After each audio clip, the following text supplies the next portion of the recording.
కాకినాడ మచిలీపట్నానికి మధ్య తుఫాన్ తీరాన్ని తాకింది. కోస్తా వెంబడి గంటకు 90 నుంచి 100 కిలోమీటర్ల వేగంతో ఈదురుగాలులు వీస్తున్నాయి. ఈదురుగాలుల బేభత్సంతో పలు ప్రాంతాలలో చెట్లు నేలకొరిగాయి. ముందస్తు చర్యల్లో భాగంగా పలు ప్రాంతాల్లో విద్యుత్ సరఫరాను నిలిపేశారు.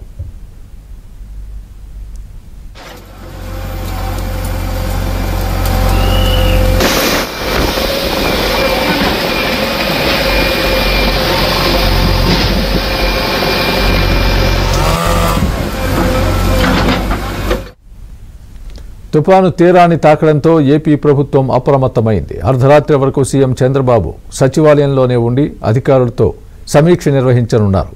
తుపాన్ ప్రభావిత ప్రాంతాలకు 5 సభ్యుల టీంను పంపాలని అధికారుల్ని సూచించారు.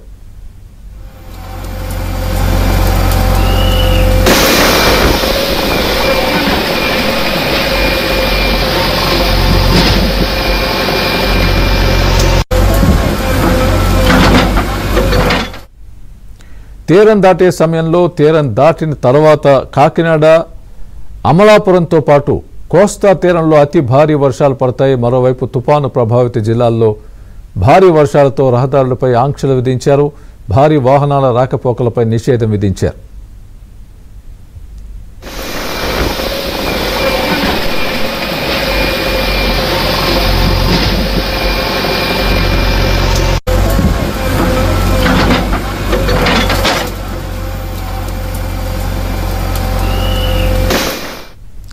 ఇంకోవైపు పరిస్థితిని అధికార యంత్రాంగం క్షణక్షణం సమీక్షిస్తోంది. ప్రజలకు ఎప్పటికప్పుడు జాగ్రత్తలు చెబుతోంది. అటు అధికారులు కూడా అన్ని జాగ్రత్తలు తీసుకుంటున్నారు. లోతట్టు ప్రాంతాలు, తీర ప్రాంతాల ప్రజల్ని పునరావాస కేంద్రాలకు తరలించారు.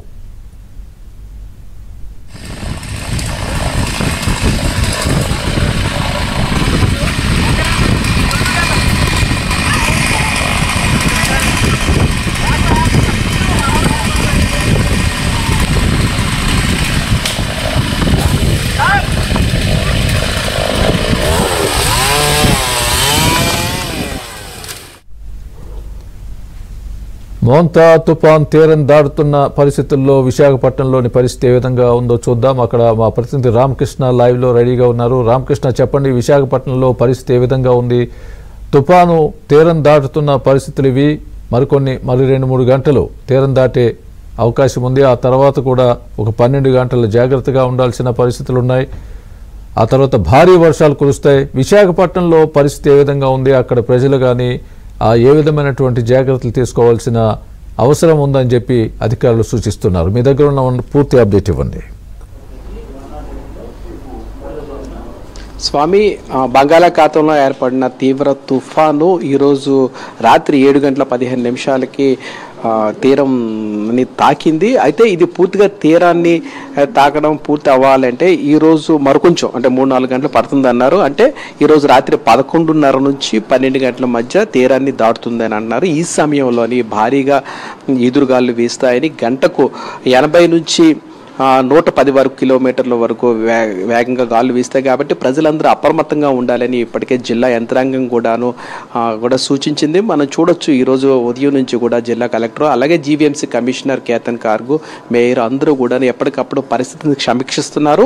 అలాగే క్షేత్రస్థాయిలో పర్యటిస్తున్నారు. కొద్దిసేపటి క్రిందటే జిల్లా కలెక్టర్ హరేందర్ ప్రసాద్ కూడాను జీవీఎంసీ ప్రధాన కార్యాలయంలో ఉన్న కమాండ్ కంట్రోల్ రూమ్ నుంచి తుఫాను పరిస్థితిని అంచనా వేస్తున్నారు. ఎందుకంటే ఉదయం నుంచి కూడా విశాఖ జిల్లాలోని భారీ వర్షాలు పడుతున్నాయి. అలాగే కొండ చర్యలు కూడాను విరిగి పడడంతోనే ఆయా ప్రాంతాల్లోనూ కొండ చర్యలు ఏ ఏరియాలో ఉన్నాయో అక్కడికి వెళ్ళి పరిస్థితి సమీక్షిస్తున్నారు. ఎందుకంటే కొండ మీద నుంచి బండరాళ్ళు పడితే మళ్ళీ అక్కడ ప్రమాదాలు జరిగే